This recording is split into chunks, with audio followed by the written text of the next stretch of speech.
There's a lot of buzz about the new Endless Alchemy fountain pen ink collection.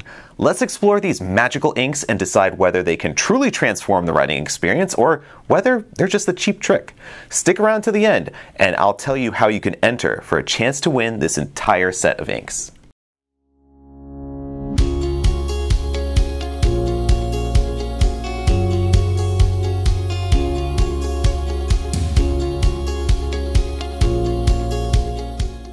Endless Stationery is a growing manufacturer based in India, making products like notebooks, pen cases, and accessories.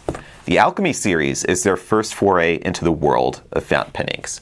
Since they are up against a lot of inky competition, they had to show fountain pen enthusiasts something new, fun, and shiny. Well, congrats Endless, you got our attention. Now, does your ink live up to the hype? Let's take a deeper look. The Alchemy series starts off with 4 different colors. You have Candy Sea, Wizard's Pencil, Mystic Forest, and Drops of Mars. They are packaged in a large cube-shaped box with holographic-like finish. It's very similar, and I brought a bottle of Ferris wheel press to give us a direct comparison. It's very similar to Ferris wheel's packaging, which is also very elaborate, very artful, and eye-catching. So they definitely see where they got the inspiration for the Alchemy series packaging. But there's quite a lot more, I think, with the Endless. And starting off with what you open up the box here, and you see there's a registration card along with some information about the ink itself, which also then doubles as an ink swatch card. So you can actually register this bottle of ink, which has its own unique identifier number, which kind of gives it a more bespoke, handmade sort of quality about it. It just lets you know that each individual bottle has gotten some personal love and attention. Then we take off a couple pieces of foam here to then find the bottle inside. But first, before getting the bottle, have a little Endless napkin that's here to help keep your fingers somewhat clean during the inking experience. Then what's interesting is that you have the bottle, which is a flask-like shaped bottle, and it has a sort of dimple that's in the middle here that kind of gives the bottom a conical shape. As you notice here, there's a stopper that's in the bottle, and there's also a separate cap. So this cap would then replace the stopper when you pull the stopper out. And it also has, which is very unique, I think, because there's not many brands that do this. I know Robert Oster's one of them, but it actually has the name of the ink on top of the cap, also with a quick describe of what the color is inside. So it just says red, which is, kind of plain to say about a fountain pen ink, but at least gives you an idea of what color family this ink belongs to, because it may not be that obvious when just kind of seeing the ink from the top down if you're looking at it in a drawer or ink storage case or whatever that you hold this ink in. Then as we take out the other piece of foam here, we have a cork base. So the cork base has a flat side, and it has a side with a circular depression. And that would be then for the bottle to sit on. So this one actually has a pretty stable, I think a stable cut that's in here. So it kind of makes it very vertical. It has it so that the dimple that's on the bottom of the bottle rests inside the circle, and the bottle stands straight up. If you flip it around to the other side, the bottle is now at an angle thanks to the dimple at the bottom of the bottle, and you could then nudge it around and make it do its little circular dance for you, which is, it's kind of hypnotic in a way. It's very fidgety. It would be fun to have it out on your desk, and because the bottle is glass itself, every time you kind of hit it, it makes that little tinkling sound, and I could just probably play with that for an hour and then not do my work. So it's kind of fun that way. Also, as we'll see in how we fill using the Alchemy ink bottle, the design also helps with being able to fill your fountain pen. So initially, with the bottle full, the ink level is quite high. So you really don't have to worry about angling this to get the ink that's deeper down in the bottle. But as the ink level, let's say, reaches 2/3 or 1/2, you're going to want to be able to tilt it a little bit to be able to access that ink. So then you might want to use it in this fashion so that the ink bottle tips without you having to hold it in place. So you could just have one hand steady on it and it's resting on the ground so that you don't have to necessarily worry about doing this and then ink getting all over the place.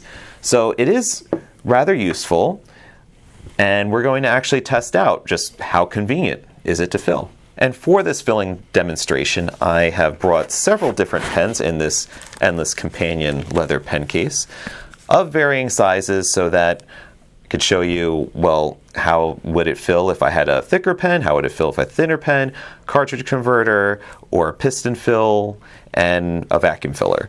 So I have the Pilot Custom 823, a Mont Blanc 149, Pelikan Souverain 800, and a Kaweco Sport that has the Piston Sport converter inside.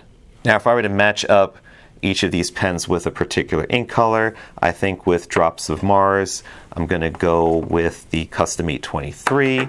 With the Mystic Forest, I think I'll do the Mont Blanc 149.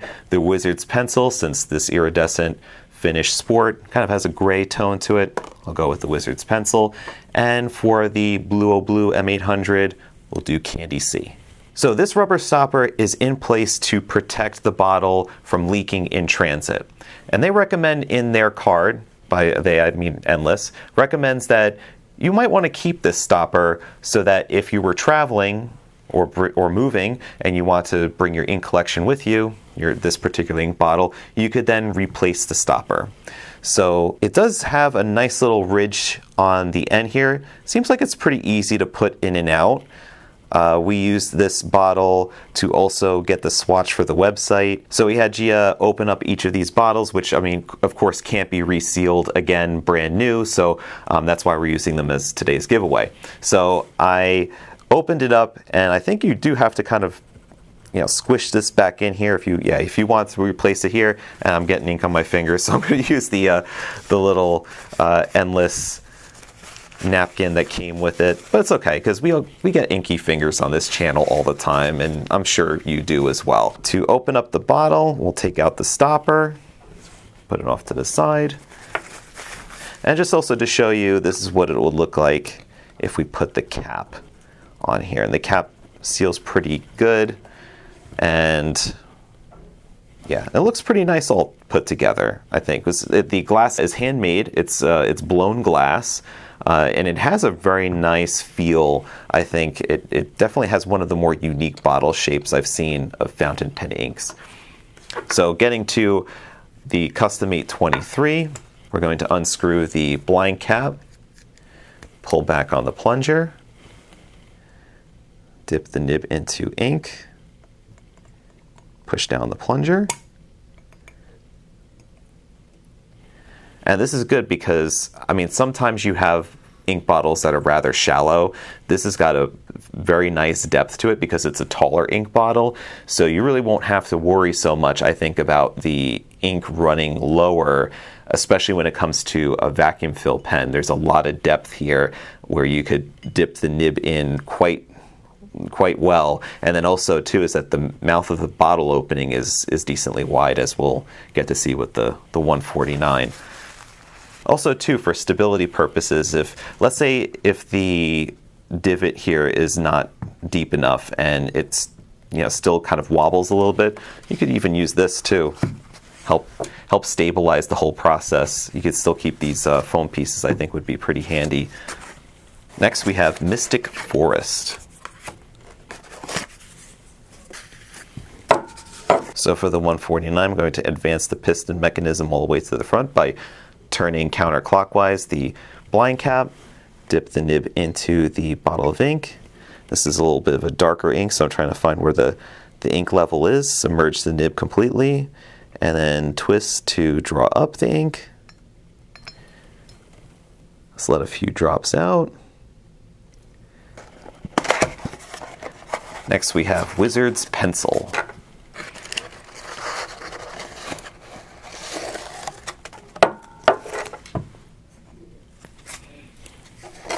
Now, one thing I noticed about Wizard's pencil here is that the depression inside the coaster, or the platform, cork-based platform, whatever you'd like to call it, it's just not deep enough, or that maybe the protrusion at the bottom of the ink bottle is more pronounced here. So it still doesn't have quite the amount of stability as the other two bottles did. But still, I think that it's stable enough. Like, I don't feel like the bottle's going to tip over. It has its own anti-tipping sort of built into it. Its design is kind of anti-tips.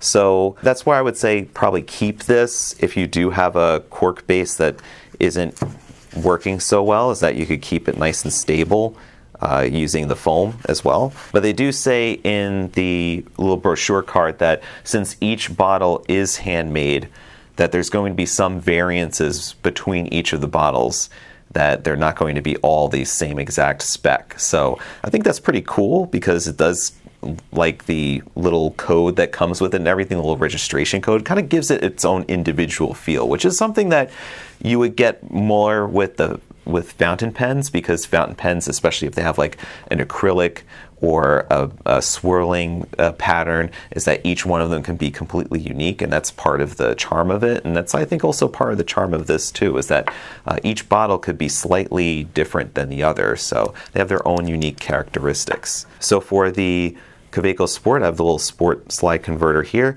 This could be a little bit tricky because it's not quite long, but I'm going to pull up on this converter with the nib submerged in the ink. And I got just a little bit of ink here. As you had seen in one of the YouTube shorts that I had posted, that compares the Kaweco Piston Sport with the classic sport converter, is that the sport converter really doesn't fill up with much ink, even if I got it completely full. But for this purposes of this writing demonstration, I just want to get a little bit of ink in the pen. Okay.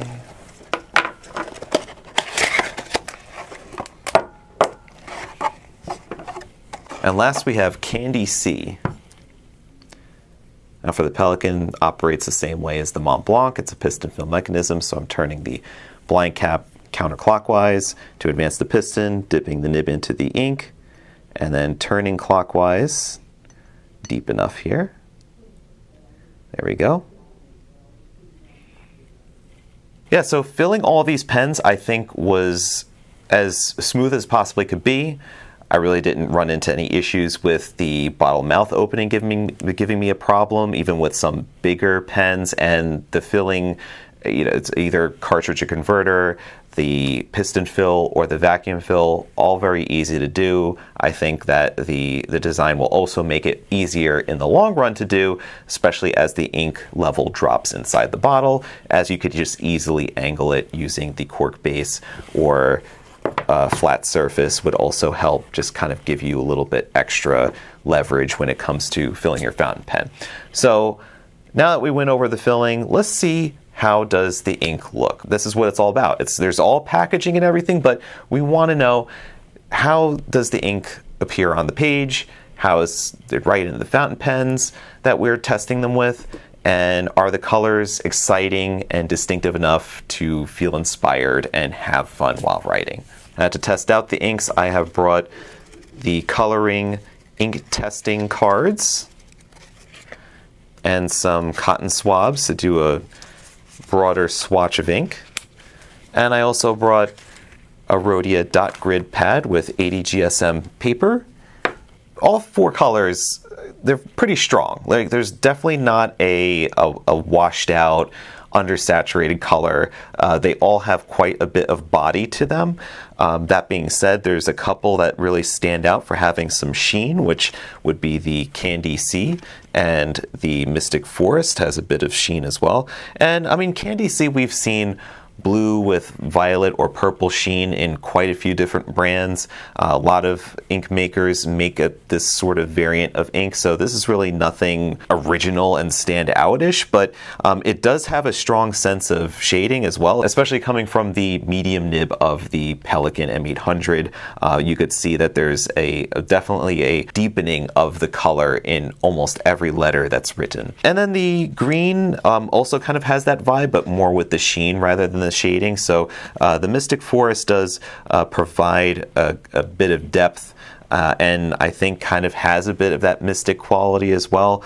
It is a very strong green. Has got some, I think, bluish undertones as well. The gray is I think, one of the more interesting and complex colors, because while it is gray, and it definitely satisfies, I think, a need for an ink that would be not as vibrant and bold. You could probably get away with it as a black type of ink, as a business black sort of ink, although it would show up a little bit more uniquely than that, because you do see a little bit of some shading, just a very little bit, because it is still a saturated gray ink, but there are definitely some undertones. I kind of felt like there was some green that you would see, especially when the ink is wet. And it has some depth to it, which I do enjoy. It's not just your ordinary kind of washed out gray color. I think it can pass for a business appropriate color. And then, of course, there's the red. I would probably say out of the four, the red is not kind of my cup of tea, I think. It's got a little bit more of like a pink lean to it. And it is rich, but it doesn't have, I think, the same amount of depth and shading as the other three colors.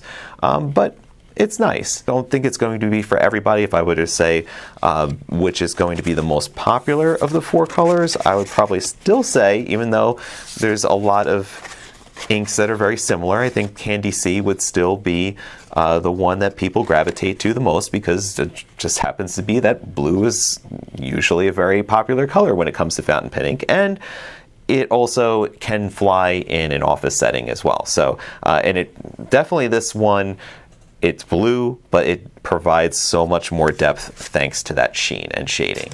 So now that we've had a chance to unbox, we've had a chance to fill up our pens and try out all of these colors, I'm sure that pen enthusiasts would love to know, does the Endless Alchemy compete with other established ink brands like Ferris Wheel Press? So we have here an example of Ferris Wheel Press inks in this 20 milliliter bottle that's here. So here for comparison, I have Ferris Wheel Press's Tumbling Time Blue. It's part of the Fairy Tales collection, of which are based on themes from fairy tales. And this particular ink is one of our better sellers, I would say. So comparing it with the Endless Alchemy, the Ferris Wheel Press, I mean, packaging-wise, very, very similar. Very artistic designs, have a lot of elements of which bring out the theme of the ink. And so this is based on Alice in Wonderland story. So this side of the box will have some copy about, tumbling down the rabbit hole, and has a little rabbit on here. So, and then it also has some characteristics about the ink on the other side. So it says it has a blue base, a red sheen, and silver shimmer.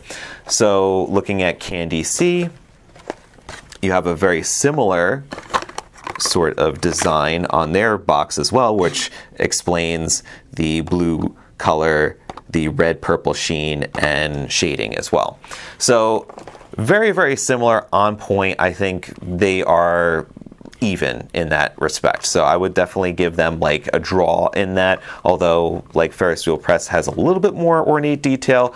I think that the illustrations and the level of quality in the production of these boxes are definitely on point. And I think you get more with your purchase with the accoutrement that would come with it, similar to how you would get with Colorverse inks. You would get like that little napkin that comes with it, and in the case with the Alchemy inks, you get a useful cork base to hold the ink on top of, and the rubber stoppers to then help with transporting the ink back and forth if you travel with it. Then on top of that, to compare the bottles themselves, very similar type of bottle concept with a glass base as a copper cap that's on here. However, the distinctions then are completely different, because you have the Alchemy bottle is more flash shaped and has this unique sort of dimple at the bottom that helps you tilt the bottle as you're filling it, whereas the Ferris wheel bottle design is basically for show, I want to feel. It looks like a Christmas tree ornament, and it really has one of the smallest openings to fit your fountain pens in, and this really doesn't fit much at all. I mean, the Mont Blanc can get there, at least the nib, the 149 nib could fit in there, but then it doesn't want to get any further than that. So you would have to empty this bottle out and then put it in something else to fill up your fountain pen.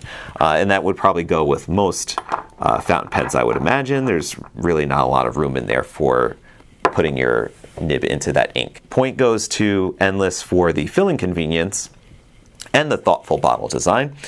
And then we'll look at cost. So the Endless Alchemy retails for $20 60 milliliter bottle, which ends up breaking down to 33.33333333 cents per milliliter.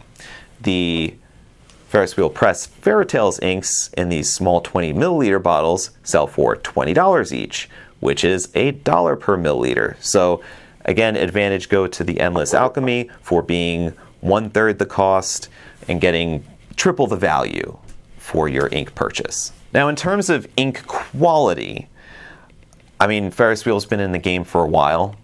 They have a large catalog of different ink colors, ranging from ones that have sheen, ones that have a lot of shimmer, ones that have duochrome shimmer, lightly saturated colors, heavily saturated. So there's a wide range of colors available, of which some of them, if you talk to people who have tried Ferris Wheel Press inks before, some of them could be a little persnickety with your pens, especially the ones that have loads of shimmer in them, and of which they do produce a lot of colors that have shimmer. I think majority of their catalog are colors that have shimmer inks in them. So what I fill, let's say one of my piston fill pens like the Mont Blanc or the Pilot Custom 823, which is vacuum filled, but I fill it with a shimmer ink, I probably would avoid it. I would put a Ferris Wheel Press ink into like the Kaweco Sport, because it's easy to break down the pen. I could clean it out, I could get all the shimmer out of there, and it also doesn't give me a ton of ink in the converter that would then, let's say, dry up and have issues with later on. Being that Endless does not have a large range of colors,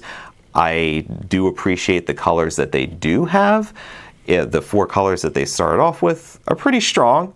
I think that they're a good solid base to start with, and I think they have a lot of room to then grow into a whole range of different colors and try to maybe experiment with getting some new things here. So I mean, in terms of novelty inks and different colors, I think Ferris Wheel still has an advantage with the broad swath of inks that they produce and the various colors added with the shimmer. But in terms of the general use of the inks, I think that the Endless colors, I think, are more adaptable to most standard fountain pen users and ones that want to put inks in a wide variety of their different pens, including pens that they feel are more precious to them, that they would want to avoid shimmer inks with. So I think they're more broadly applicable to pen users. So I mean, I think I would still give the advantage to Ferris Wheel in the ink department, but in terms of like quality, I feel that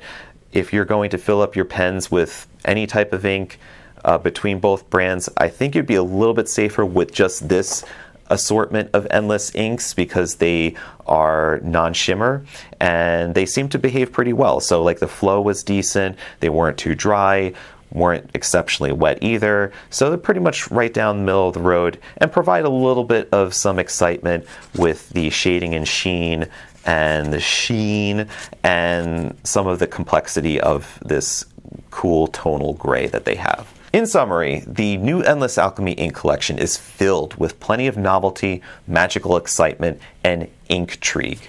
The design of the bottle is fun, thoughtful, and practical for the regular fountain pen user. Comparing the Alchemy ink against its closest competitor in Ferris Wheel Press shows that you can get more for your money's worth. I'd love to read your thoughts, pen pals. Do you think the Endless Alchemy inks deliver on the magic, or is it just all smoke and mirrors?